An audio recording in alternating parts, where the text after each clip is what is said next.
আসসালামু আলাইকুম। কয়েকদিন থেকে অনেকেই কমেন্ট করে যাচ্ছেন কিভাবে একটি প্লে পয়েন্ট অ্যাকাউন্ট খুলবো এ বিষয়ে একটি ভিডিও তৈরি করতে। আজকে আপনাদেরকে নতুন একটি উপায়ে প্লে পয়েন্ট অ্যাকাউন্ট খুলে দেখাবো। আমরা তো সবাই এখন জানি প্লে পয়েন্ট অ্যাকাউন্ট খুলতে এবং পার্ক অন করতে মাস্টার কার্ড অথবা ভিসা কার্ড যে কোনো একটা কার্ড থাকা লাগবে। এখন যদি আপনারা নিজেদের নামে একটি মাস্টার কার্ড অথবা ভিসা কার্ড নিতে চান তাহলে আপনারা বাইবিট মাস্টার কার্ড এবং হিডট পে ভিসা কার্ড যে কোনো একটা কার্ড নিতে পারেন। এখন কিভাবে আপনারা কার্ড নেবেন ভিডিওর ডেসক্রিপশন বক্সে লিঙ্ক দেওয়া থাকবে, ভিডিও দুইটা দেখে নেবেন। এখন আপনাদের কার্ডের সমস্যা সমাধান হয়ে গেল। এখন আপনাদেরকে দেখাবো কিভাবে প্লে পয়েন্ট অ্যাকাউন্ট খুলবেন আপনাদের কার্ড ব্যবহার করে। এখন প্রথমে আপনারা প্লে স্টোর থেকে টার্বো ভিপিএন লাইট এই ভিপিএনটা ইনস্টল করে নেবেন। ভিপিএনটা ইনস্টল করার পর এখন আপনারা ভিপিএনের মধ্যে গিয়ে ঢুকবেন। তারপর আপনারা ভিপিএনের লোকেশন অপশনের মধ্যে যাবেন। এখান থেকে আপনারা ইউনাইটেড স্টেটস লস অ্যাঞ্জেলেস এই সিটিটা সিলেক্ট করবেন। লস অ্যাঞ্জেলেস সিটিটা সিলেক্ট করে আপনারা ভিপিএনটা কানেক্ট করে নেবেন। এখন আমি লস অ্যাঞ্জেলেস সিটি সিলেক্ট করে ভিপিএনটা কানেক্ট করে নিলাম। ভিপিএন কানেক্ট হওয়ার পর এখন আপনারা প্লে স্টোরের মধ্যে যাবেন। প্লে স্টোরের মধ্যে আসার পর এখন আপনারা প্লে স্টোরের প্রোফাইল আইকনের মধ্যে ক্লিক দিবেন। এখন এখানে দেখতে পারবেন এড এনাদার অ্যাকাউন্ট এই অপশনের মধ্যে ক্লিক দিবেন। দেওয়ার পর এখন আপনাদের সামনে এরকম একটা ইন্টারফেস আসবে। এখন আপনারা এখান থেকে ক্রিয়েট অ্যাকাউন্ট এই অপশনের মধ্যে ক্লিক দিয়ে প্রথম অপশনটা সিলেক্ট করবেন। এখন আপনারা এখানে একটা নাম দিয়ে দিবেন, তারপর লাস্ট একটা নেম দিয়ে দিবেন। দেওয়ার পর এখন নেক্সটের মধ্যে ক্লিক দিবেন। এখন আপনারা এখানে একটা ডেট অফ বার্থ বসাবেন এবং ভিপিএনটা কানেক্ট রেখে এইসব কাজ করবেন। ডেট অফ বার্থ বসানোর পর এখন আপনারা নেক্সটের মধ্যে ক্লিক দিবেন। এখন দেখবেন আপনারা এখানে তিনটা অপশন আসবে। এখন আপনারা প্রথম দুইটা অপশনের মধ্যে যে কোনো একটা অপশন সিলেক্ট করে নেক্সটের মধ্যে ক্লিক দিবেন। তারপর আপনারা নিজেদের মতো করে একটা পাসওয়ার্ড বসাবেন। পাসওয়ার্ড বসানোর পর এখন আবার আপনারা নেক্সটের মধ্যে ক্লিক দিবেন। নেক্সটের মধ্যে ক্লিক দেওয়ার পর এখন আপনাদের সামনে এরকম একটা ইন্টারফেস আসবে।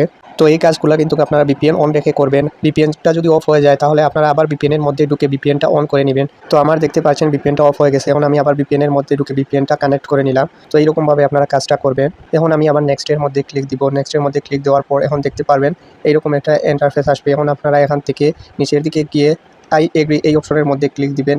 এই অপশনের মধ্যে ক্লিক দেওয়ার পর এখন আপনাদের জিমেইল অ্যাকাউন্টটা ক্রিয়েট হয়ে যাবে। তো আপনারা সবাই ইউএসএর ভিপিএন কানেক্ট করে নতুনভাবে জিমেইল অ্যাকাউন্ট একটা খুলবেন। তো আপনারা ভিপিএন কানেক্ট করে জিমেইল অ্যাকাউন্ট খোলার পরে এখন আপনারা প্লে স্টোরটা ক্লিয়ার ডাটা করে নেবেন। এর জন্য আপনারা প্লে স্টোরের এফ ইনফোতে যাবেন। যাওয়ার পর দেখবেন স্টোরেজ নামে একটা অপশন আছে। এখন আপনারা এই স্টোরেজ অপশনের মধ্যে গিয়ে ঢুকবেন। ঢোকার পর আপনারা এখন দেখতে পারবেন ক্লিয়ার ডাটা নামে একটা অপশন আছে। এখন আপনারা এখান থেকে ক্লিয়ার ডাটাটা করে নেবেন। ক্লিয়ার ডাটা করার পর এখন আপনারা এখান থেকে বের হবেন। তো এখন আপনারা আবার প্লে স্টোরের মধ্যে গিয়ে ঢুকবেন। প্লে স্টোরের মধ্যে আসার পর এখন আপনারা কি করবেন, যে জিমেইল আইডিটা আপনারা ক্রিয়েট করেছিলেন ওই জিমেইল আইডির মধ্যে গিয়ে ঢুকবেন। তো জিমেইল আইডির মধ্যে ঢোকার পর এইরকম একটা অপশন আসবে। এখন আপনারা অ্যাকসেপ্টের মধ্যে ক্লিক দিবেন। অ্যাকসেপ্টের মধ্যে ক্লিক দেওয়ার পর এখন জিমেইল আইডির পেজটা শো হবে। এখন আপনারা এখান থেকে জিমেইল আইডির প্রোফাইল আইকনের মধ্যে ক্লিক দিবেন। দেওয়ার পর এখন দেখতে পাচ্ছেন প্লে পয়েন্ট অপশন শো হচ্ছে। যদি আপনারও প্লে পয়েন্ট অপশন শো হয় তারপর আপনারা ভিপিএনের মধ্যে ঢুকে ভিপিএনটা ডিসকানেক্ট করে নেবেন। এখন আমি ভিপিএনটা ডিসকানেক্ট করে নিলাম। ভিপিএন ডিসকানেক্ট করার পর এখন আবার আপনারা প্লে স্টোরের মধ্যে এসে ঢুকবেন। আসার পর ম্যানেজ ইওর গুগল অ্যাকাউন্টের মধ্যে ঢুকবেন। ঢোকার পর আপনারা এখান থেকে পেমেন্ট অ্যান্ড সাবস্ক্রিপশন অপশনের মধ্যে যাবেন। তারপর এখানে দেখতে পাচ্ছেন এড পেমেন্ট মেথড এই অপশনের মধ্যে ক্লিক দিবেন। দেওয়ার পর এখন আপনাদের সামনে এরকম একটা ইন্টারফেস আসবে। এখন আপনারা এড পেমেন্ট কার্ড এই অপশনের মধ্যে ক্লিক দিবেন। এখন আপনাদের সামনে কার্ড এড করার অপশন শো হবে। তো এখন দেখতে পাচ্ছেন এইরকম একটা অপশন আসবে। এখন এখানে দেখতে পাচ্ছেন কার্ড নম্বর এই অপশনে আপনারা বাইবিট মাস্টার কার্ড অথবা রিডট পে ভিসা কার্ডের নম্বরটা এখানে বসাবেন। তো কার্ডের নম্বর বসানোর পর এখন এখানে দেখতে পাচ্ছেন কার্ড হোল্ডার নেম এইটা যেরকম আছে এইরকমই থাকবে। তারপর আপনারা নিচের দিকে এখন দেখতে পাচ্ছেন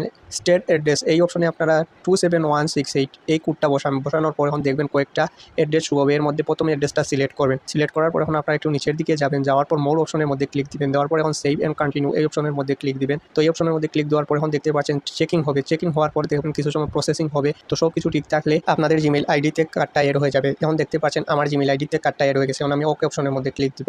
এখন আপনারা আমার পেমেন্ট মেথড অপশনের মধ্যে দেখতে পাচ্ছেন আমার মাস্টার কার্ডটা এড হয়ে গেছে। তো কার্ড এড হওয়ার পর এখন আপনারা প্লে স্টোরের মধ্যে আবার আসবেন। এখন যদি আপনারা প্লে স্টোরে পেমেন্ট মেথড অপশনের মধ্যে যান তাহলে এখন দেখতে পারবেন ভেরিফিকেশন নিড, কোনো সমস্যা ছাড়া জিমেইল আইডিতে কার্ডটা এড আছে।